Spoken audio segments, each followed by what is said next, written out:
Turbocharged versus Supercharged. Same goal, but completely different experience.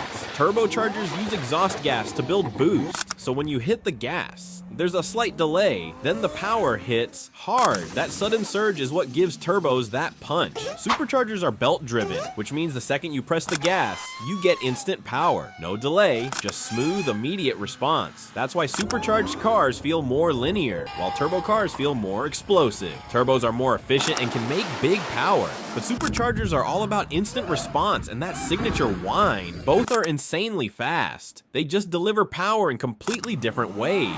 So which one sounds better?